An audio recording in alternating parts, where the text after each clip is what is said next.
كده في المشروعات المتعلقه بالطاقه. ما ننساش ان خلال الفتره ديت كان في حقل زهر اللي طبعا تم انتاجه في 2016، واصبح عندنا اكتفاء ذاتي في الغاز، بل وهناك تصدير ايضا.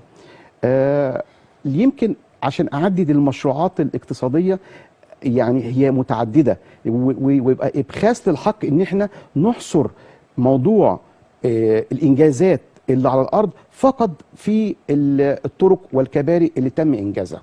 دي رقم واحد. رقم اتنين، انا يمكن بتكلم هنا عن موضوع اهتمام الدوله عن طريق مبادره حياه كريمه، ودي كانت تعتبر مبادره عملت قفزه نوعيه ويشهد لها العالم. احنا بنتكلم في اكتر من 4500 قريه تم الاهتمام بها، بحيث يتم القريه بيخش من بدايه القريه فبياخد كل ما فيها من صرف صحي، تعليم، مستشفيات، كل الامور بحيث تكون يعني قريه نموذجيه. ورقم اتنين، ان كان بداوا بحوالي 377 قريه تعتبر ذات الاحتياجات اللي هي لابد ان يكون فيها دعم فيها قوي. ايضا مبادرات كتيره جدا، لما هتكلم بقى المبادرات الصحيه، في مبادره 100 مليون صحه، او مبادره مثلا اللي هو علاج اللي هي العمليات الجراحيه اللي بتكون موجوده، وغيرها طبعا من المبادرات اللي هي بتقف جنب المواطن. فدي كلها كانت اشياء لابد ان احنا نقول ان لا، الدوله هنا كانت على قد ما هي عينها على المشروعات القوميه، ولكن في نفس الوقت هناك من المشروعات اللي بتمس المواطنين، خصوصا الفئات اللي كانت محرومه لفترات قبل كده كتيره، كانت بعيده عن اهتمام المسؤولين قبل كده. احنا حاليا دلوقتي اختصارا لكلام سياده المستشار، طبعا احنا ننطرج تحت الجمهوريه الحديثه. طبعا الجمهوريه الحديثه احنا دايما بندعم الجمهوريه الحديثه لمستقبل مصر. طبعا المستقبل بالنسبه لمصر ان شاء الله هو مستقبل كويس جدا، لان كل حاجه تمت عن دراسه وعن وعي وعن ثقافه، والحمد لله التطورات بنشاهدها على ارض الواقع، ودي حاجه بجد مفرحه جدا. لما بتسافر عن كل دوله تلاقي فيه تغيير كبير جدا، وتلاقي فيه فعلا سهوله في التعامل، سهوله في المواصلات، سهوله في كل حاجه. فطبعا نشكر الحكومه على مجهودها ومبذولها اللي اهتمت بكل حاجه احنا محتاجينها.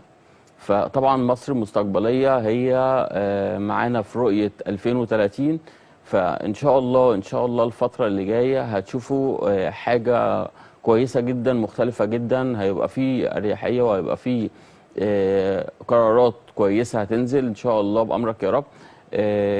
وفعلا هي اللي هتقدر تخلينا نبقى فعلا متقدمين. احنا اصلا متقدمين، بل ونتقدم اكتر واكتر.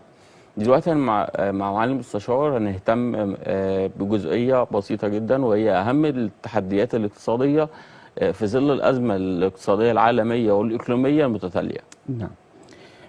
خلينا نقول ان احنا يعني احنا لسنا بمنأى عن العالم، ويمكن مصر بدأت على فكرة اللي هو يعني نبدأ من أول. لو قلنا الإصلاح الاقتصادي كان في 2016، ولولا أن قام هذا الإصلاح الاقتصادي في هذا الوقت اللي هو تعتبر كانت عملية جراحية كان لابد منها، طبعا لولا أعطى الاقتصاد المصري الآن المرونة لمواجهة العديد من التحديات اللي هتكلم فيها باختصار شديد جدا.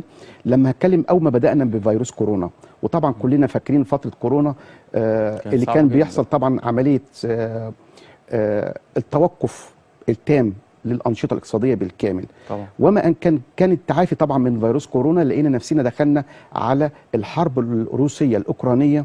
وطبعا النقطة الرئيسية بقى ان طبعا الدولتين دول هم من اكتر الدول اللي هم يعتبروا الاساس، سواء كان في الغاز او في القمح والسلع اللي هي فيها في الحبوب. فطبعا تأثيرها كان تأثير كبير جدا على الاقتصاد بعد كده.